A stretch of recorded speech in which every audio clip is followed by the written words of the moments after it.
My name is John Kennedy. I'm the General Manager and Golf Course Superintendent at the Hemlock Golf Club. I'd like to welcome you to our tour of the golf course. The architect for this golf course was Raymond Hearn. Raymond is famous for taking a piece of natural property and leaving it as it was and then turning it into spectacular golf courses. The golf course starts out kind of gradual. Ray likes to welcome you to the golf course for the first hole. So the first hole is a short dog leg to the left, and from there you go to the second hole, which is a very short par 3, 294 yards, drivable for the long hitters. It's fairly tight on both sides, but a very enjoyable. The greens, I might mention, are all quite undulated, and we pride ourselves in keeping the speed at the 9 to 10 range, so they putt very well. After the second hole, you go into what we call our wetland area, which is a series of 3 holes. 3, 4, and 5 are back in the sand dunes. We have some wetlands back there. Very unique holes. The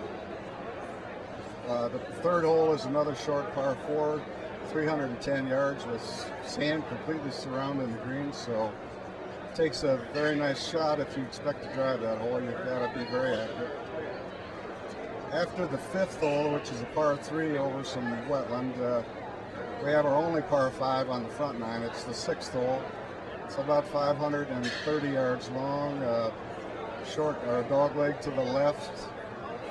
After the sixth hole, we have the seventh and eighth holes. Our seventh hole is our longest par 4 on the golf course at 478 yards, so it must be extremely long off that tee if you expect to score there. The eighth hole is a par 4 coming back. Ninth hole is one of our most spectacular holes. It's a dog leg to the right with sand completely along the right-hand side and around the back of the green. Very spectacular hole to conclude the front 9.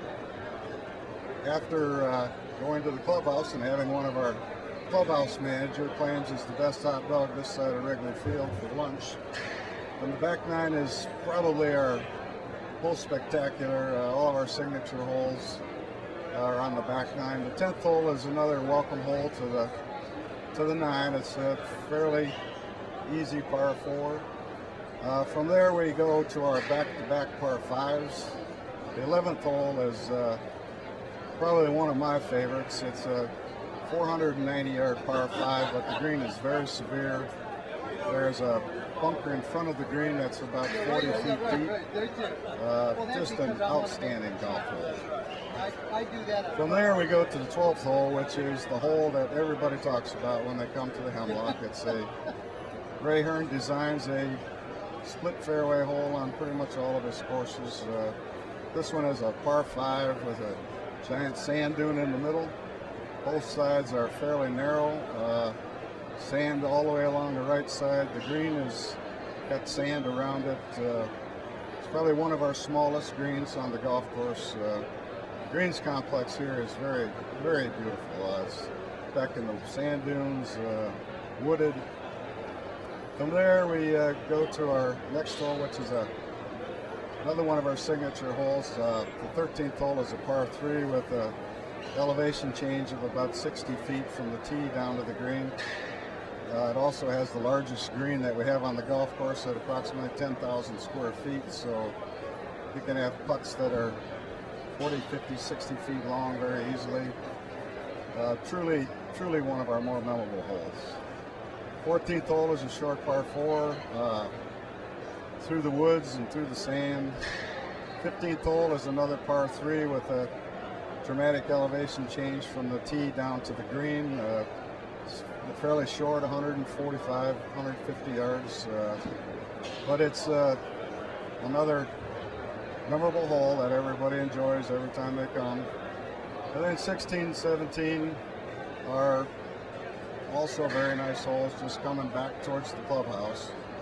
The 18th hole is the only hole with water on it. We have water on 3 sides of the green. Tee-ball comes out to the dog leg, then you hit into the green that is fairly small, but yet My theory is the first and last holes are the holes that you always remember. At the Hemlock, there will be many, many holes that you'll remember, and we would encourage you to come out and visit us, and we think you will thoroughly enjoy your experience at the Hemlock.